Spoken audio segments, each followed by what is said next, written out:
Welcome to LOA Today. I'm Walt Thiessen here with Louis D'Souza on this Monday, April the 22nd, 2019. It is 8 a.m. in New York, 5 a.m. in Los Angeles, 1 p.m. in London, Sydney, Australia. I think you're around, I forgot to check the time today, but I think it's around 11 a.m. there. But wherever, or 11 p.m., wherever you are, whatever you are doing in the world, thank you for joining us for another episode of LOA Today, your daily dose of happy. And today is Richard Bach Day. Today is the day we are continuing our ongoing exploration of Illusions, a book that was published by Richard in the mid-1970s. It kind of took off, became almost a cult thing. It was just so widely followed. And what was it? What were the numbers that we found, Louis? We said that Illusions 2 came out, and how many people had bought Illusions 2? That was about 66 million, I think. Yeah, that's a fair number. I mean, that's like a, that's Illusions 2, never mind Illusions 1. Yeah. Exactly, yeah. And I'm sure it was all sold totally based on Illusions 1. Book. Yeah. So, at least that many people bought it, probably in the hundreds of millions. I mean, I don't know about you, but I've bought hundreds of copies and given it to other people. Have you really? I haven't bought that many, no. I think I have two. But year after year, I just, whenever I purchase one, I don't purchase one, I purchase about 7 or something. Wow. They all vanish, and then I buy another 7. And that's pretty cool. But yeah, to give that many away. And there's good reason for it, because I posted something in the Law of Attraction Changed My Life group to let people know, hey, this is one podcast you want to make sure you're listening to. Yeah. Because of the topic. And my cat is going to start chewing up paper. He's decided he's going to be a pain in the neck. But I posted about it because this is a book that is really just remarkable in how accurate it is about law of attraction in what I would call the pre-LOA era, before Abraham, before Seth really came in, before all this stuff started to really just explode like that. He was ahead of his time in that sense, which is pretty cool. Way ahead of his time. Excuse me, I have to let my cat out, but just take a second while I'm letting my cat out to talk about why Illusions is such a great book from your perspective, because I mean, you can probably go on for 20 minutes about that, but just take a minute. Well, first of all, Illusions is a really short book, incredibly short. So it's easy to read. It's fantastically easy to read. And it resonates with you. You really feel good reading it. And it's just an amazing, amazing book. So easy and quick to read. As I mentioned last time, I gave it to a lady, and she started reading it in the bath, and she never left the bath until about 3 o'clock in the morning, reading it from cover to cover, and was so excited by it. And it does that to you. It really resonates with your source, and your source is saying, I agree with this, I agree with this, I agree with this. And, almost page after page after page, even though what it's saying is something that is quite incredible.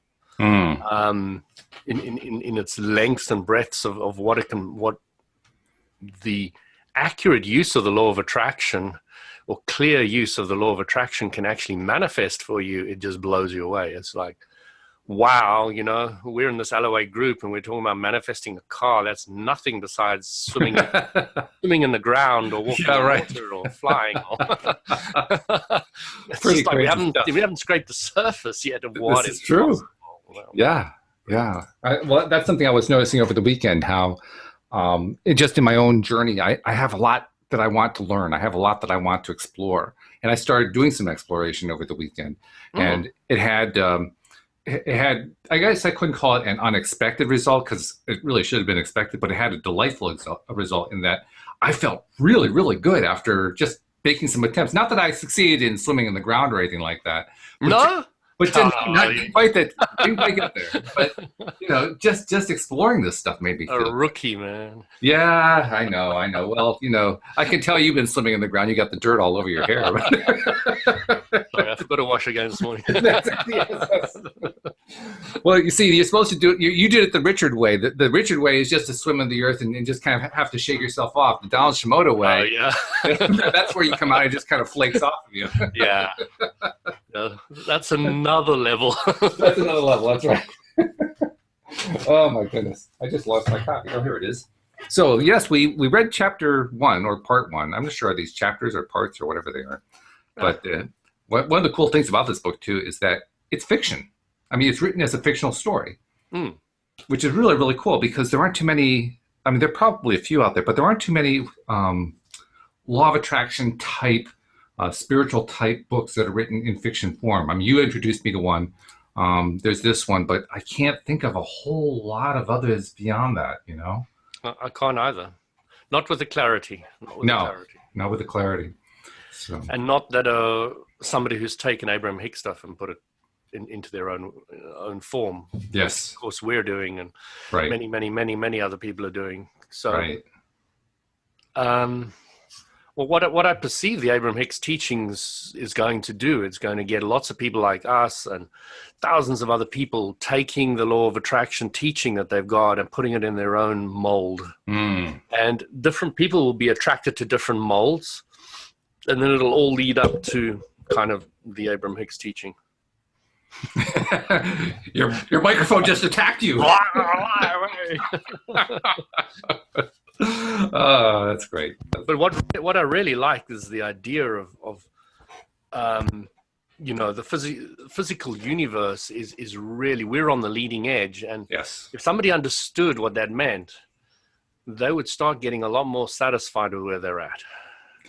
No doubt about it. No doubt. And more people. You're not striving to become perfect. You're not striving to achieve godlike state. You're not. You're now striving to know what you don't want, have a better idea what you do want. Game over. That's it. And enjoy both. Yeah. It's basically recognizing that life is the ultimate ride. It's just this great ride. And the more that we appreciate that ride, the better the ride gets. Talk about and Walter's glowing today. He's really riding. He's riding. It's it. Oh, yeah. It's good to see. So anyway, first chapter 1 was kind of written in scriptural form, which is an interesting choice. Chapter 2 is where we actually get into the storyline, so to speak. And so I'll figure I'll just read a bit of chapter 2. We can, break in the middle of it, but we'll just keep going. So I'll keep reading until you tell me what, If you don't mind, I just want to recap on the first section. Yeah. So you've got a story where you've got a mechanic who becomes enlightened, gets a huge following. Yep. Asks God that he doesn't want to do this anymore. And God says, not my will, but thy will be done. And he quits and he goes back into the world of man and machine. And this is where, back in the world of man and machine, that he bumps into Richard Bach. And of course, chapter 1, part 1 is also where he told the story of the creature that clung to the bottom of the river and then decided to let go. Yes. Which is a very, very key law of attraction concept, the idea of letting go. And then once you do, everybody says, see, a creature like us, but he flies. That's why Abraham and I and many other people are like that. Actually, I think it's a Christian kind of statement. It says, let go and let God. Mm-hmm.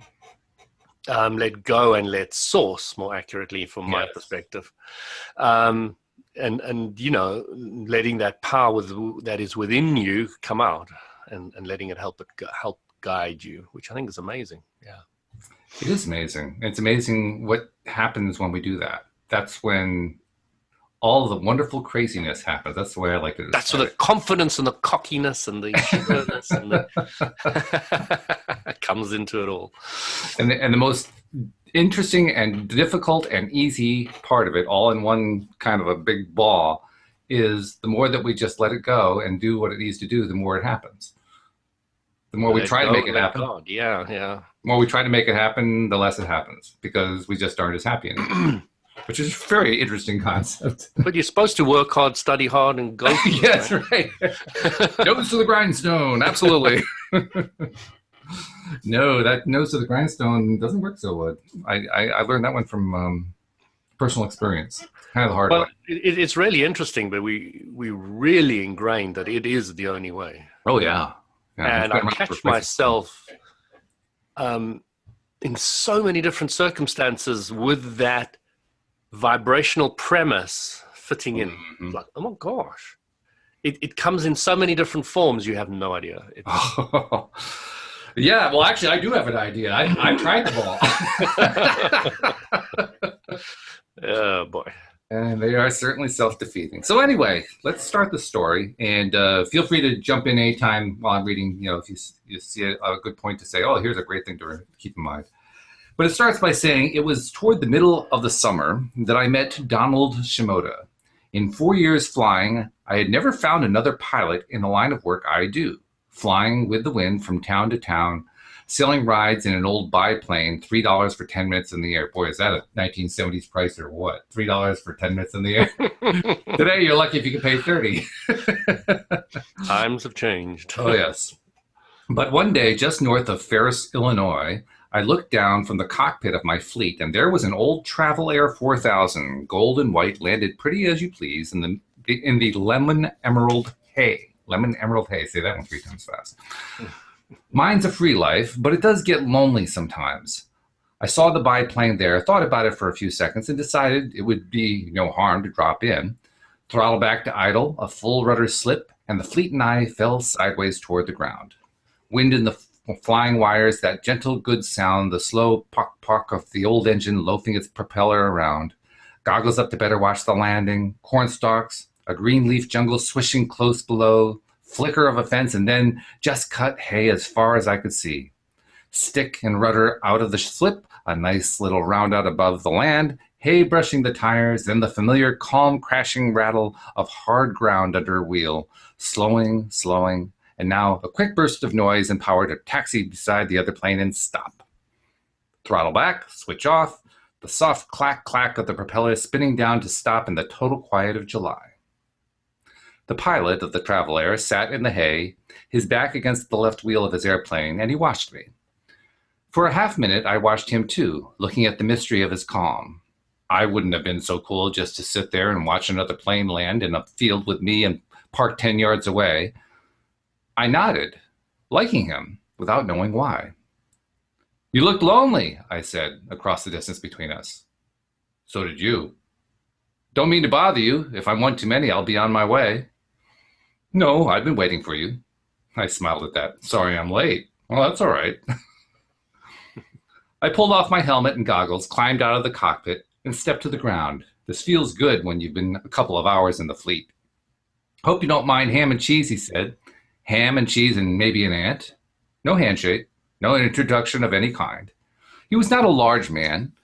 Hair to his shoulders, blacker than the rubber of the tire he leaned against. Eyes dark as hawk's eyes, the kind I like in a friend. And in anyone else, makes me feel uncomfortable indeed. He could have been a karate master on his way to some quietly violent demonstration. I accepted the sandwich and a thermos cup of water. "Who are you, anyway?" I said.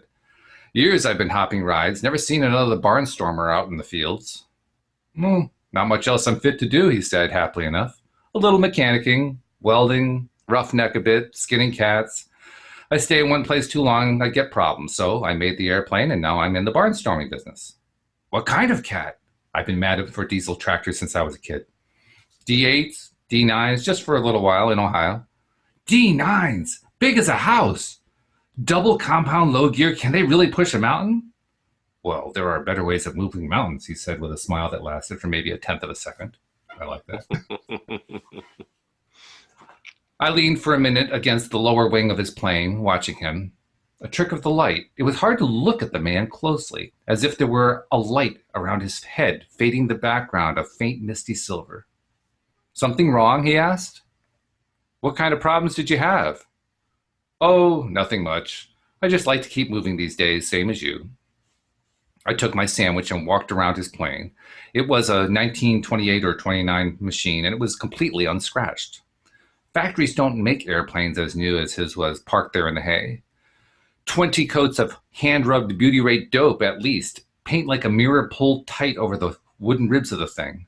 Don in old English gold leaf under the rim of his cockpit, and the registration on the map case said D.W. Shimoda. The instruments were new out of the box, original 1928 flight instruments. Varnished oak control stick and rudder bar, throttle mixture, spark advance at the left. You never see spark advances anymore, even on the best restored antiques. No scratch anywhere, not a patch on the fabric, not a single streak of engine oil from the cowling, not a blade of straw on the floor of the cockpit, as though his machine hadn't flown at all, but instead had materialized on the spot through some time warp across a half century. I felt an odd, creepy cold on my neck. "How long have you been hopping passengers?" I called across the plane to him. "Oh, about a month now, 5 weeks." He was lying. 5 weeks in the fields, and I don't care who you are. You've got dirt and oil on the plane, and there's straw on the cockpit floor no matter what. But this machine, no oil on the windshield, no flying hay stains on the leading edges of the wings and tail, no bugs smashed on the propeller. That is not possible for an airplane flying through an Illinois summer. I studied the travel air another 5 minutes, and then I went back and sat down in the hay under the wing facing the pilot. I wasn't afraid. I still liked the guy, but something was wrong. "Why are you not telling me the truth?" "I have told you the truth, Richard," he said. The name is painted on my airplane, too. "A person does not hop passengers for a month in a travel air without getting a little oil on the plane, my friend. A little dust, one patch in the fabric, hay, for God's sake, on the floor." He smiled calmly at me. "There are some things you do not know." In that moment, he was a strange, other planet person. I believed what he said, but I had no way of explaining his jewel airplane parked out in the summer hayfield. "Well, this is true, but someday I'll know them all. And then you can have my airplane down because I won't need it to fly." He looked at me with interest and raised his black eyebrows. "Oh, tell me." I was delighted. Someone wanted to hear my theory. People couldn't fly for a long time, I don't think, because they didn't think it was possible. So, of course, they didn't learn the first little principle of aerodynamics. I want to believe that there's another principle somewhere. We don't need airplanes to fly or move through walls or get to planets. We can learn how to do that without machines anywhere, if we want to. He half smiled, seriously, and nodded his head one time. "And you think that you will learn what you wish to learn by hopping $3 rides out of hayfields?" "Well, the only learning that's mattered is what I got on my own, doing what I want to do. There isn't, but if there were a soul on earth who could teach me more of what I want to know than my airplane can, and the sky, I'd be off right now to find him, or her." The dark eyes looked at me level. "Don't you believe you're guided, if you really want to learn this thing?" "Well, I'm guided, yes. Isn't everyone? I've always felt something kind of watching over me, sort of." "And you think you'll be led to a teacher who can help you?" "Well, if the teacher doesn't appear to me, yes." Well, maybe that's the way it happens," he said. A modern new pickup truck hushed down the road toward us, raising a thin brown fog of dust, and it stopped by the field. The door opened, an old man got out, and a girl of 10 or so. The dust stayed in the air. It was that still. "Selling rides, are you?" said the man. The field was Donald Shimoda's discovery, so I stayed quiet. "Yes, sir," he said brightly. "Feel like flying, do you, today?"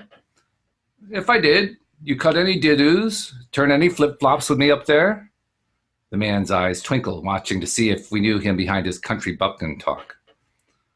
Well, if you want, won't if you don't." "And I suppose you want the dear Lord's fortune."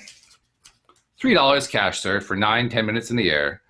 That is 33 1/3 cents per minute, and worth it, most people tell me. It was an odd bystander feeling to sit there, idle and listen to the way this fellow worked his trade. I liked what he said, all low key. I had grown so used to my own way of selling rides. "Guaranteed 10 degrees cooler upstairs, folks. Come on up where only birds and angels fly. All of this for only $3 a dozen quarters from your purse or pocket." I had forgotten there might be another way. There's a tension flying and selling rides alone. I was used to it, but still it was there. If I don't fly passengers, I don't eat. Now, when I could sit back, not depending on my dinner for the outcome, I relaxed for once and watched. The girl stood back and watched too. Blonde, brown-eyed, solemn-faced. She was here because her grandpa was. She did not want to fly. Most often it's the other way around. Eager kids and cautious adults. But one gets a sense for these things when it's one's livelihood, and I knew that girl wouldn't fly with us if we waited all summer. "Which one of you gentlemen?" the man said. Shimoda poured himself a cup of water. "Richard will fly you. I'm still on my lunch hour, unless you want to wait." "No, sir, I'm ready to go. Can we fly over my farm?" "Sure," I said. "Just point the way you want to go, sir." I dumped my bedroll and tool bag and cook pots from the front cockpit of the fleet, helped the man into the passenger seat and buckled him in. And then I slid down into the rear cockpit and fastened my own seatbelt. Give me a prop, will you, Don? Yep. He brought his water cup with him and stood by the propeller. What do you want? Hot and brakes. Pull it slow. The impulse will take it right out of your hand. Always, when somebody pulls the fleet propeller, they pull it too fast, and for complicated reasons, the engine won't start. But this man pulled it around ever so slowly, as though he had done it forever. The impulse spring snapped, sparks fired in the cylinder, and the old engine was running that easy. He walked back to his airplane, sat down, and began talking to the girl.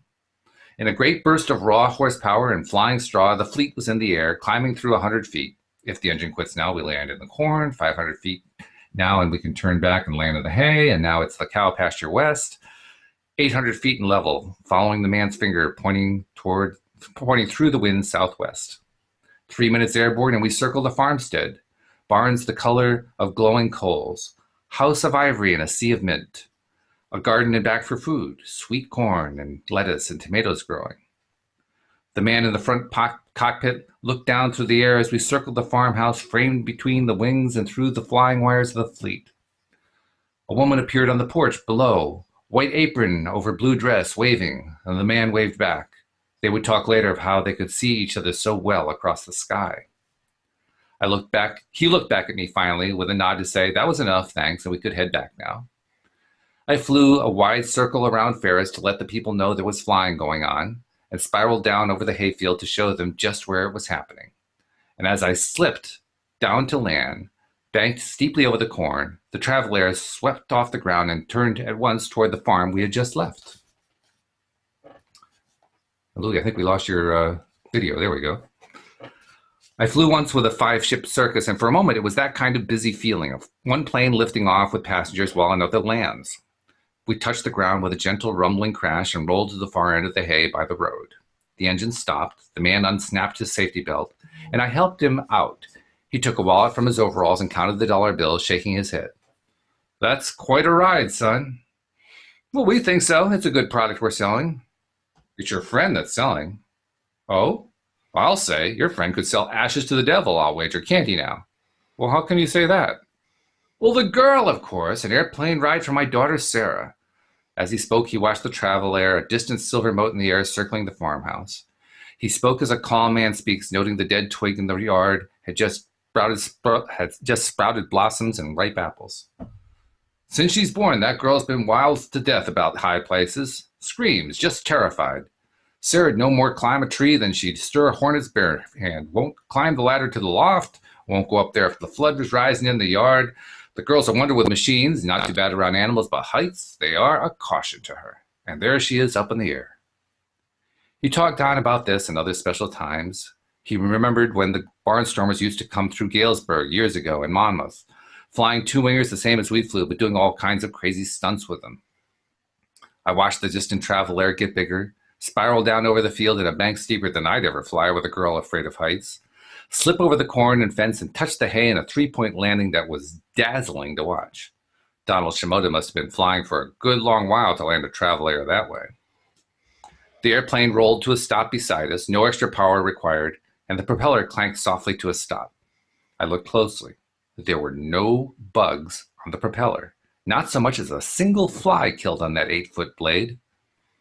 I sprang to help, unshackled the girl's safety belt, opened the little front cockpit door for her, and showed her where to step so her foot wouldn't go through the wing fabric. How'd you like that? I said. She didn't even know I spoke. Grandpa, I'm not afraid. I wasn't scared, honest. And the house looked like a little toy, and Mom waved at me, and Don said I was scared just because I fell and died once, and I don't have to be afraid anymore. I'm going to be a pilot, Grandpa. I'm going to have an airplane and work on the engine myself and fly everywhere and give rides. Can I do that? Donald Shimoda smiled at the man and shrugged his shoulders. Well, he told you were going to be a pilot, did he, Sarah? No, but I am. I'm already good with engines, you know that. Well, you can talk about that with your mother. Time for us to be getting home. The two thanked us, and one walked, one ran to the pickup truck, both changed by what happened in the field and in the sky. 2 automobiles arrived, and then another, and we had a noon rush of people who wanted to see Ferris from the air. We flew 12, 13 flights as fast as we could get them off, and after that I made a run to the station in town to get car gas for the fleet. Then a few passengers, a few more, and it was evening, and we flew solid back-to-back flights till sunset. A sign somewhere said population 200, and by dark I was thinking we had flown them all, and some out-of-towners as well. I forgot in the rush of flying to ask about Sarah and what Don had told her, whether he had made up the story or if he thought it was true about dying. And every once in a while I watched his plane closely while passengers changed seats. Not a mark on it. No oil drop anywhere, and he apparently flew to dodge the bugs that I had to wipe off my windshield every hour or two. There was just a little light in the sky when we quit. By the time I laid dry corn stalks in my tin stove, set them over with charcoal bricks and lit the fire, it was full dark, the firelight throwing colors back from the airplanes parked close and from the golden straw about us. I peered into the grocery box. Well, it's soup or stew or SpaghettiOs, I said, or pears or peaches. Want some hot peaches? Oh, no difference, he said mildly. Anything or nothing. Man, aren't you hungry? This has been a busy day. Well, you haven't given me much to be hungry for unless that's good stew. I opened the stew can with my Swiss Air officer's escape and evasion knife, did a similar job on the SpaghettiOs, and popped both cans over the fire. My pockets were tight with cash. This was one of the pleasanter times of day for me. I pulled the bills out and counted, not bothering much to fold them flat. It came to $147, and I figured in my head, which is not easy for me. That's let's see. Ford carried the 49 flights today. Broke $100 a day. Broke $100 a day, Don. Just me and the fleet. You must have broke 200 easy. You fly mostly 2 at a time, right? Oh, mostly, he said. About this teacher you're looking for. I ain't looking for a teacher, I said. I'm counting money. I can go a week on this. I can be rained out cold for 1 solid week. He looked at me and smiled. When you were done swimming in your money, he said, would you mind passing the stew? This Donald Shimoda character is a very cool customer, Louis. Very cool. Nothing much phases him. When you read that chapter the first time, and you read the story about the granddaughter who had a fear of flying, and Donald Shimoda attributed it to a past death experience. Yeah. What did you think of that the first time? Well, you'll have to go through my history. When was the first time I read it? So I was brought up in the book as a kid. So I don't think I thought too much of it then. I don't think I liked the book as...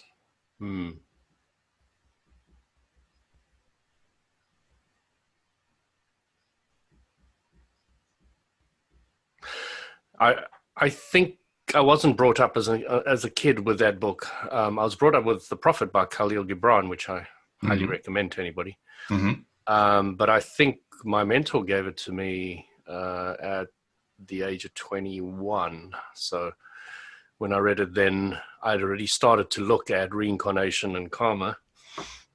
So to me, it wasn't... I hadn't had my own reincarnation experiences by then, so...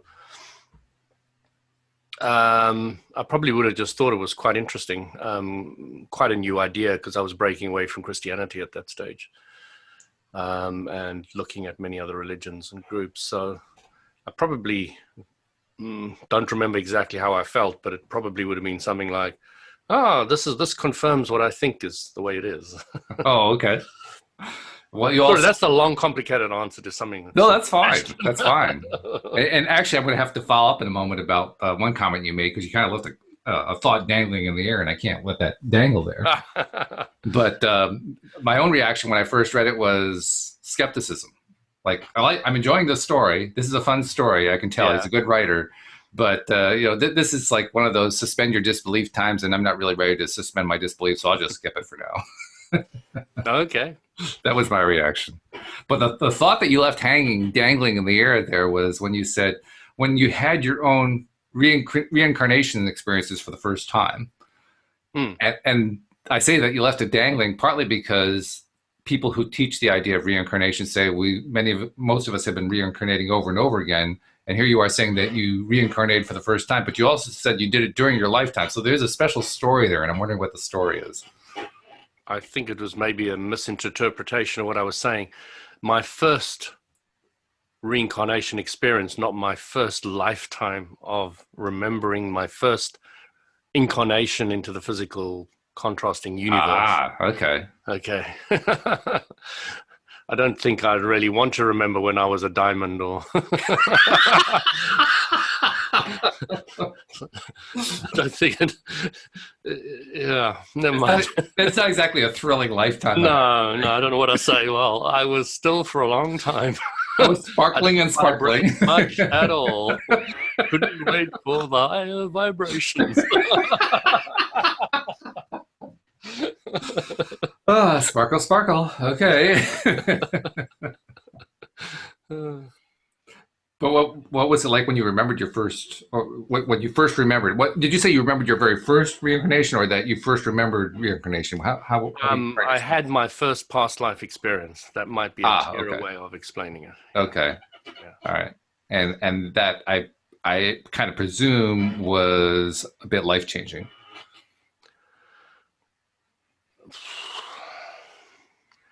It's complicated because it is a very, very specific experience, a very, very clear experience. And it seemed to be me in a past life. That seemed to be quite clear. Mm-hmm. But again, once you start understanding the entire nature of reincarnation and karma, you start looking at it very differently to the way then. The way I looked at it then is this was a past life. I was in India.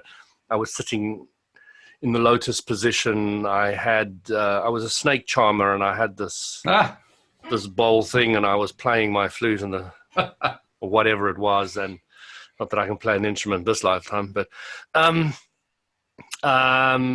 you know, I understood yoga, I understood the body well. And when I walked into this life, I could do very advanced yoga moves that not even one single yoga teacher, except maybe one, I never really asked her if she could do it or not, but she probably could, my main yoga teacher. But I've never met a yoga teacher, I think, that can do it, except maybe that one. So being born with very advanced yoga abilities and not actually being particularly interested in yoga this lifetime whatsoever. It was something like, actually, I don't want yoga this lifetime in the beginning. Now, I'll use it and I'll play with it because I'm able to distance myself from all the stuff that came with yoga in the past. I think there's a lot of other things that come with it. Traditions and routine rituals, etc., etc. So once that was all stripped away from me, or I did it myself, I stripped away all the other stuff out of yoga, and I realized yoga is far more than the hatha yoga, which is the physical yoga. So, you know, my first experience of another lifetime was the one I mentioned. Then I had others and others and others and others with other people as well that are in this lifetime that were also in that one, and I started to put bits and pieces together. Now I don't have any past life experiences at all because I start seeing it as everything's in the now, and there really isn't any past life at all. And it's more, if you wanted to look at it in a more accurate way, you're kind of looking at parallel lives rather than past lives. But it's very difficult for a human in a time-space reality to perceive everything as now. The only thing is now. And because we see ourselves grow from small to old and all the rest of it, so we kind of see a time frame. And of course, Richard Bach, Donald Shimoda, is pointing out that we don't have to live by any of those standards. We can grow to a young adult type body and stay like that forever. That's the implication of what they're saying with the biplane. It's not necessary to age, and the only thing that ages you is Is this This is a a question? question. Oh, this is a quiz. Oh, okay, yeah. My thought process, and it's me. I'm the one who's doing it. And what is the thoughts that age you? I'm still working on the answer to that one. I know that there's a list at this point, but tell me what No, your not list is. specific. I'm talking about general. So I'm saying Oh, anything that doesn't feel good, anything that's focusing on what I don't like. focus on what you don't want. Oh, Okay. So yeah. any mental thought that is focused on what you don't want ages you. So I've just given humanity on this amazing podcast the secret to endless longevity, looking good, younger, fitter, happier is Feeling good. thinking. Thinking and feeling good. Thoughts, Whenever you're focusing on what you're feeling good about, you're on the right track.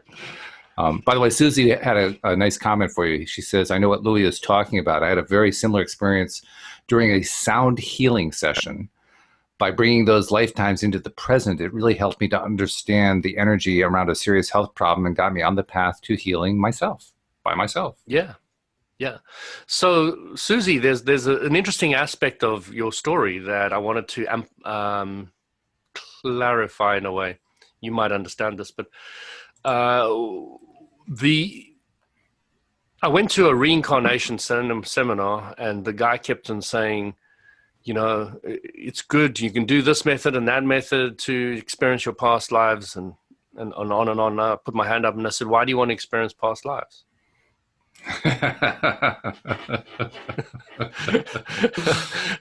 Being devil's advocate as usual, specifically when at that age I was quite and because I'd gone through this whole idea in my head, why do you want to experience past lives? Now Susie's example is perfect example of why you want to experience past lives, and Donald Shimoda's story is a perfect example of why he said to her, in a past life, you died knowing what you don't want.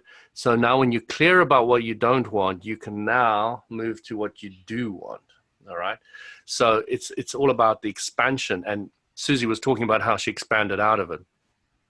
And I love that aspect. And that is a useful reason for you to go and look into past lives. So I had a lady when I was in my 20s to 30s who, whenever she came in contact with me, she would go red in the face. Really? Completely red in the face. And she knew there was a sexual thing whenever she was around me, and she didn't understand it. She was married and had a kid and all the rest of it. And she was really, really confused about this. And then she was given a past life showing her that her and I were together, and we had a very sexual lifetime together. And whenever she saw me in this lifetime, it kind of brought those feelings up. So it was quite confusing for her. But after the experience, it kind of clarified the whole thing. So, I'm glad it did, because I didn't have somebody coming up to me with this red face anymore. Yeah, right. Because it happened for years until she had sorted that out. It was really interesting. There's really, really interesting experiences that you can have with other people about past lives, etc. So, a good reason to experience them is just to grow in the now, is to expand. And the way Abram puts it is very interesting, because I like that story that I've told people, Walt, where when I was at school, high school, I had this most boring history teacher. How much time we got? Yeah. Oh, we're fine. This boring history teacher. And this history teacher said, open your book and then answer the questions at the back, close it, goodbye. And that was literally it. And she was just dead, as one of those lifeless individuals. Mm. And at that stage, I came to the understanding of the only thing we learn from history is we don't learn from history. And that was about it. It was game over. And then an amazing thing happened. A young, fit, vivacious guy comes into the class, takes over, and he teaches us the French Revolution. And I was absolutely enthralled with this. Mm. And jokingly, at the end of this incredible story about King Louis and Marie Antoinette and all her shoes and the kid and the beheading and all the stuff that went on, I called myself after that jokingly for many, many years until something happened, which is another story. It's a good one. I'm sure. That I called myself King Louis. Oh, really? I related so much with the Louis of France that I jokingly always called myself King Louis. People said to me afterwards that, oh, I thought it was because of the Lion King or this or that or something else. No. It was specifically because of King Louis XVI. Now you realize you were identifying with somebody who lost his head, right? Yeah, I know. I was always wondering why I had that crick in my neck, but it now makes sense.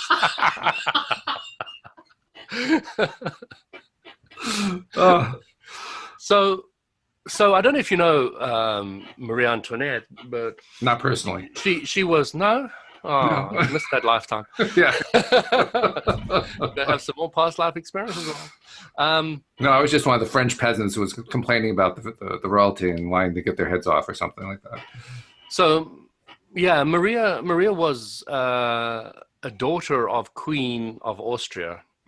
And she made a lot of peace in Europe because she married her 9 daughters or whatever off to the entire Europe. So she managed to create a lot of stability during her lifetime. And one of her daughters was Marie Antoinette. Mm-hmm. And, of course, the mother's name, the queen's name was Maria. So what happened was I married a Austrian lady whose name was Annette. Uh-huh. And her mother's was Maria. That's wild. And we both have a strong connection and feeling towards that French Revolution and time period and story. That's interesting. So was I King Louis at one stage? Who cares? Doesn't really matter. But I associate with the vibration of it. Mm-hmm. I even brought a teacher into my reality that taught me it in a great, fantastic way. Right. I married a wife who's got a similar name and comes from the same country. Mm-hmm. Her mother was Maria, who also is a bit of a matriarch who runs the whole show. Yeah, okay.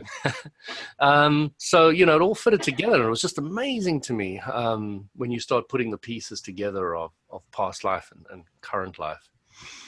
It is amazing. This is kind of tied into something I was learning over the weekend. I'm not sure how familiar you are with the other co-hosts who do the show with me Monday through Friday, but Bill G does the Tuesday show with me and with Alex King. And he's been introducing us to a modality he likes called SRT, stands for Spiritual Response Therapy. And it's basically a way of using a pendulum to connect on an intuitive level to higher spirit and so forth, and communicate and clear problems and all kinds of stuff like that. So pendulums have been used forever. Oh yes. And so I've been kind of dabbling in it, kind of learning it. I like I told him I didn't really know why I was doing it. I was just kind of doing it because I just felt like, okay, let's go do this. But I couldn't give a clear reason for doing it. Anyway, over the weekend I've been doing some experimenting. I've been practicing with it, trying to learn how to use it consistently and get consistent results. And it occurred to me that this is actually something I brought up to him. It occurred to me that so much of what gets focused on in this SRT therapy thing is all about negative stuff. Lots of negative stuff. It's about getting rid of all these negatives that are in your way and all that kind of thing. And I started thinking about it from an Abraham perspective. Mm-hmm. Thinking about, that's a whole lot of focusing on what I don't want. It would be a whole lot better if I focused on what I do want. And in the midst of exploring that, I had that moment of clarity that said, this is like all of the different tools. There are a whole bunch of tools that are out there, or tools or practices, things like going into past lives, all that kind of thing, that exist for us to do a couple things. First, to go into the contrast and decide what it is we like and what it is we don't like. Mm-hmm. And secondly, to learn from them and decide, okay, where are we going to go with it? What do we want to do next? And that is one of the big themes of illusions. Yeah. I mean, we haven't gotten there yet in the book, but Richard learns fairly quickly, I think it's in the next couple of chapters, that we are here for doing 2 things and 2 things only, to learn and to have fun. Mm.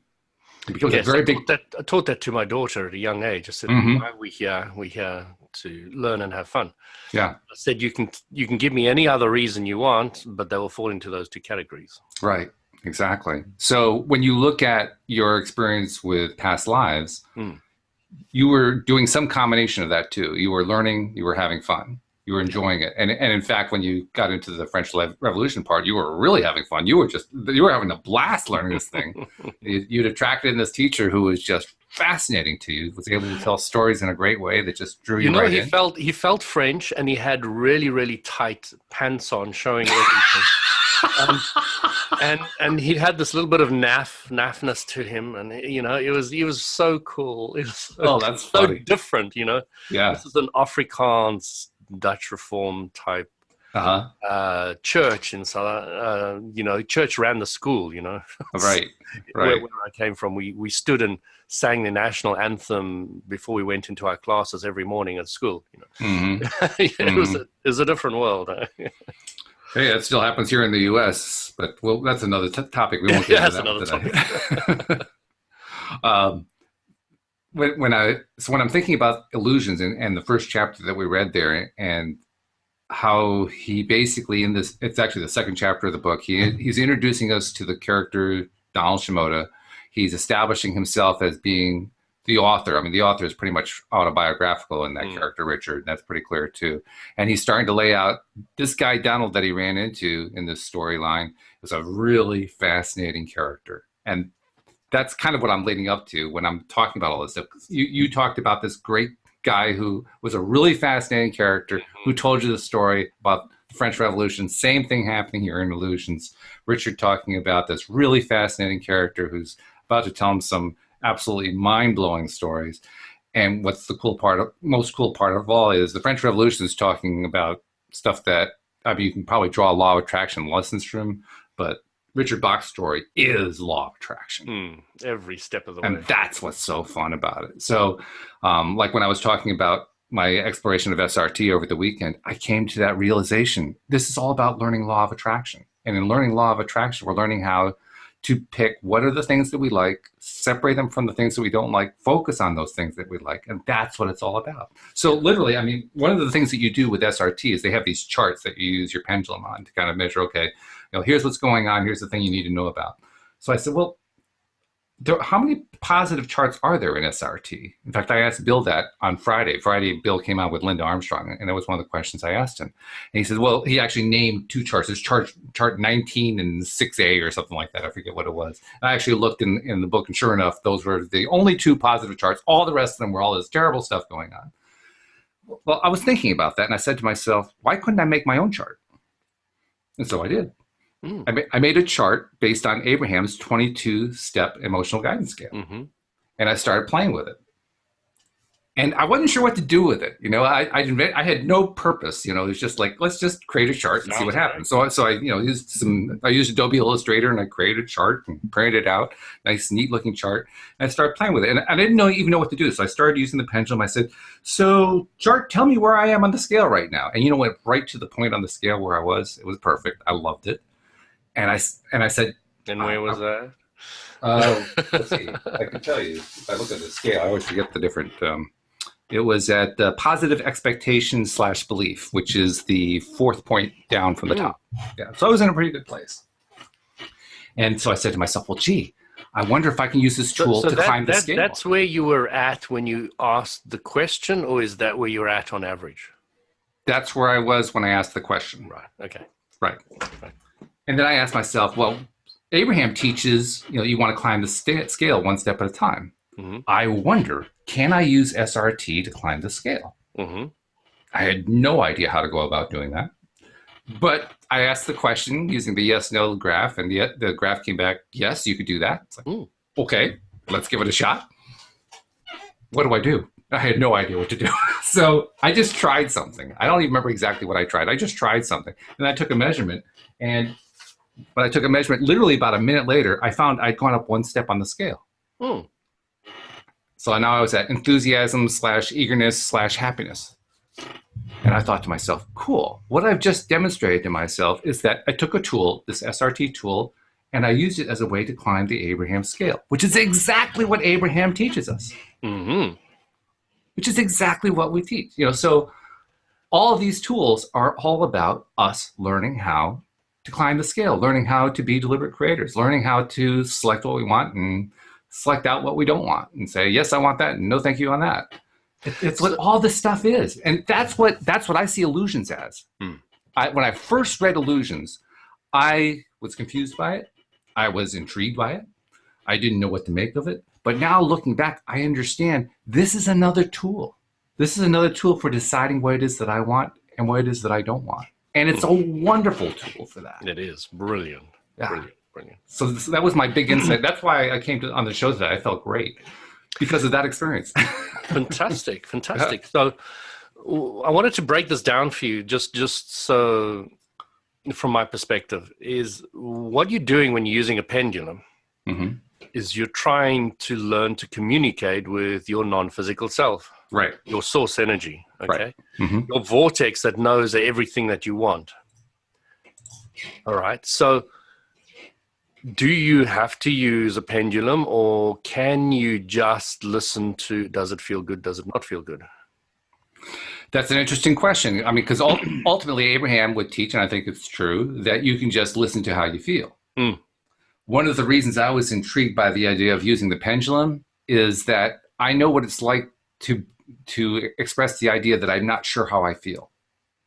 Like, I know I'm feeling okay-ish, but if I tried to pick sometimes if I try to pick out a point on the scale. How I feel clearly is quite a clear emotion that you're not in the best place. Well, that much I knew. Yeah. I knew I was somewhere around this area, but picking exactly where I was on the scale was kind of tough to pick. So I figured, I wonder if I can help myself learn to tune in better by using the pendulum. And that's ultimately what my question was. I didn't know it at the time, but that's what I was trying to figure out. Can I use the pendulum to help me kind of calibrate my understanding of how I'm feeling at any given moment? And of course you can. There are millions of tools out there, and the law of attraction will bring you the appropriate ones for you. Right. Okay, and none of them are wrong. Right. That's what I love about Abraham-Hicks teaching. None of them are wrong. Yep. Okay? They're all right. And the law of attraction is going to bring the more appropriate one to your door because you're going to be in a vibrational sync to it. Exactly. So it's important to know that all these different tools, they all can work. And the basic thing that you need to keep inside of you with great clarity is that your source energy is your guidance, and your source energy is a vortex of what you want, and that vortex of what you want wants to help you get it. And it'll give you positive emotion if you're heading the right way. It'll give you negative emotion if you're heading away from it. And that's why you might feel completely different to exactly the same subject and question that I have. Right. Because your vortex wants to send you to everything you want, and what's in your vortex of what you want is different to what's in my vortex of what I want. Exactly. So it might give you a different one. So therefore, the important thing to understand is that each individual has their own unique guidance system. That's right. And when you understand that other people's opinion is not anywhere near as valid as your emotional guidance opinion. Okay. They might be good as a sounding board to get for one or other reason, but it's a complete relearning to trust yourself rather than other people, getting your children not to believe in the parents so much, but to believe in themselves more. And you see the same thing on Facebook. You see people who post, I'm trying to do X, whatever X is. It's important to me, but I need some vibes. Send me some positive vibes so that I can do X. And every time I see that, I want to say the same thing. The best vibes come within you. Connect to yourself. Connect to your own feelings. You'll get the vibes a whole lot more powerful than anything else anybody else can send you. But people will tend to rise to your level of expectation. And your level of expectation is if you send them positive vibes, it will help them. Oh, yeah, it does. I'm not saying it doesn't. Sure. Yeah. So, I can see, depending on how you look at it, you can really use that as a positive tool. Sure. And it's not something I fight against anymore, but I now see the way that they want to use it. It's where they're at and the way they think it's going to be best for them. And I send them positive vibes and, hey, cool, man, ride the wave of the expectation that I have and go for it. So, I know I don't have to type in the Facebook, I'm sending you positive vibes. I just have to think it because that's how it actually works. It's not actually typing. Right. So I can do it quickly and easily without even going anywhere, but I know we've got 5 minutes left, so probably need to wrap up there. No, that's all right. We actually have an extra minute beyond that because we started a minute later. This is one thing I wanted to say. Don't you believe you're guided if you really want to learn a thing? So what he's saying is, don't you believe that there's a vortex and the vortex wants to take you to where you want to go?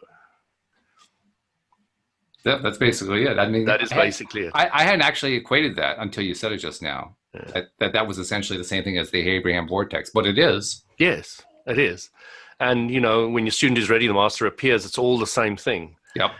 And the master is always ultimately yourself, because your point of attraction is going to bring the appropriate person, not the other way around. Isn't that interesting? Because we so often look outside ourselves for the master, but the master is actually inside. Do you know, I had a fantastic statement from a good friend of mine in South Africa the other day. And he said to me, you know, I've noticed something that you've been saying, that everybody seems to be realizing that they are their own guides. And I see that so much recently. And I was like, yeah, that's an interesting way of putting it. You know, I hadn't quite noticed that, but I'm seeing that a lot myself. But again, I know my point of attraction is going to bring people who think likely similar to me. So, but it is something I'm coming across quite a lot at the moment, is that people are starting to realize that they have their own guidance. Mm-hmm. Yeah, that's true. It's really all about learning to trust your own guidance and to recognize it for what it is. And what Walt was trying to do with that Facebook post, he was trying to say, you know, turn in and look at your own guidance. Yeah. And look at your own guidance. It's all right there. Which is something that we're not, as humans, it's not something we're programmed to do. Tis true. We haven't got that active vibration going there. Yeah. Well, let's put it this way. We are learning how. More and more of us are learning. We're learning to trust it. We're learning to connect. Yeah.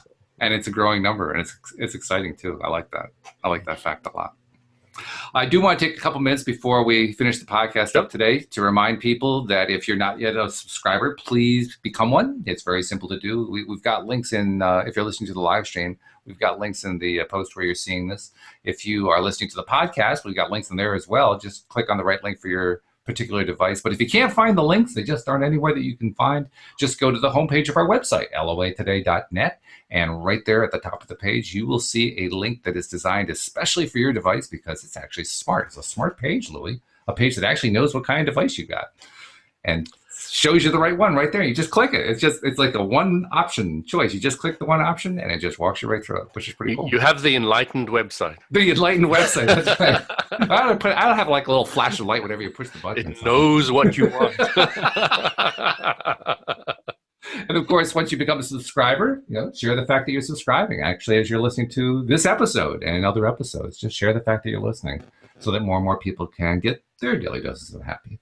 And that's our multi-dimensional message that we try to put out in every episode. And I've done it again here. So my day is complete, Louis. I've got the message out. So with the last minute or so that we've got left, what's your big takeaway? What's the one thing that you think people should remember more than anything else from this chapter? From this chapter?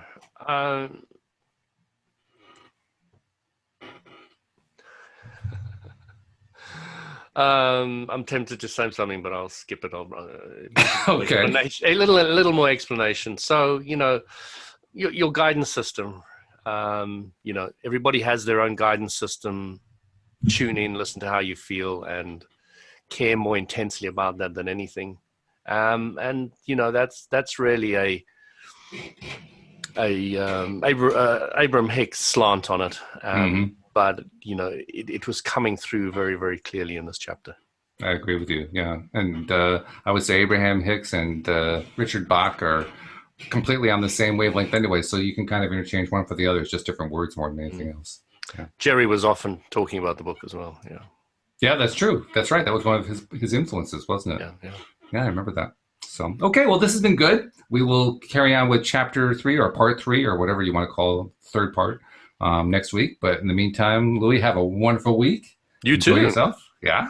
Thanks also to our live stream listeners and to our podcast listeners as well. And we will see you all next time here on LOA Today. Goodbye, everybody. Take care. Carpe diem.